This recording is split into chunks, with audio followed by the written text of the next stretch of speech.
Israeli हवाई हमले में क्षतिग्रस्त हुई गाजा की इमारतों से धुएं का गुबार उठता रहा और कई लोग अपने घरों को अपनी आंखों से खाक होते हुए देखते रहे। मंगलवार और गुरुवार के बाद शुक्रवार और शनिवार को भी गाजा पट्टी पर इजराइल के हमले जारी रहे। इजरायली एयर स्ट्राइक के बाद गाजा में फिलिस्तीनियों ने हवाई हमलों से उनके घरों को हुए नुकसान का जायजा लिया।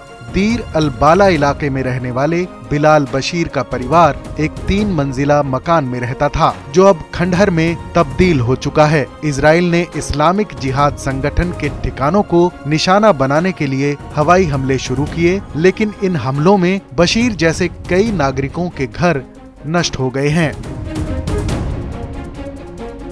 बिलाल बशीर ने हमले के मंजर को बयान करते हुए एसोसिएटेड प्रेस को बताया कि पड़ोसी बाहर आए और चिल्लाने लगे। हम हैरान थे कि घर को क्यों निशाना बनाया गया। हमें इसकी कोई जानकारी नहीं थी और किसी ने हमें नहीं बताया। जब हमने लोगों को भागते देखा तो हम घर से बाहर निकल गए। हमारी महिलाएं प्रार्थना के कपड़े पहने हुए थीं और जैसे ही हमने घर छोड़ा हम हैरान रह गए कि ठीक उसी वक्त हमारे घर को निशाना बनाया गया। आबादी वाले इलाके के लिए ये एक चेतावनी मिसाइल थी, लेकिन इससे लगी आग ने तमाम फर्नीचर को अपनी चपेट में ले लिया और कुछ भी नहीं बचा। जो सपनों का घर हमने अपने बच्चों के लिए बनाया था वो अब खत्म हो गया है। बिलाल बशीर ने कहा कि अगर मैं इस्लामिक जिहाद संगठन में होता तो क्या मैं अपने बच्चों के बगल में रॉकेट लॉन्चर रखता? क्या मैं अपने बच्चों को नुकसान पहुंचाना चाहता? यहाँ और घर के बीच की दूरी क्या है? दूरी कितनी लंबी है? सिर्फ 5 मीटर। क्या मैं अपने बच्चों को नुकसान पहुंचा रहा हूं?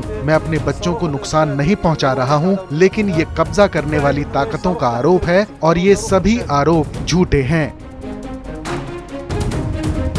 गाजा में लोक निर्माण और आवास मंत्रालय ने बताया कि 47 आवासीय इमारतें बुरी तरह से क्षतिग्रस्त हुई हैं, जिनमें से करीब 20 पूरी तरह से नष्ट हो चुकी हैं। संयुक्त राष्ट्र के मुताबिक इजराइल और इस्लामिक जिहाद के बीच 3 दिनों से जारी लड़ाई में सैकड़ों की तादाद में रॉकेट दागे जा चुके हैं, जिसमें कम से कम 13 नागरिकों समेत 30 फिलिस्तीनियों की मौत हुई है। इस खबर पर अपनी राय हमें जरूर बताएं। बाकी देश और दुनिया से जुड़ी तमाम बड़ी खबरों के लिए देखते रहें TV9 भारतवर्ष डिजिटल।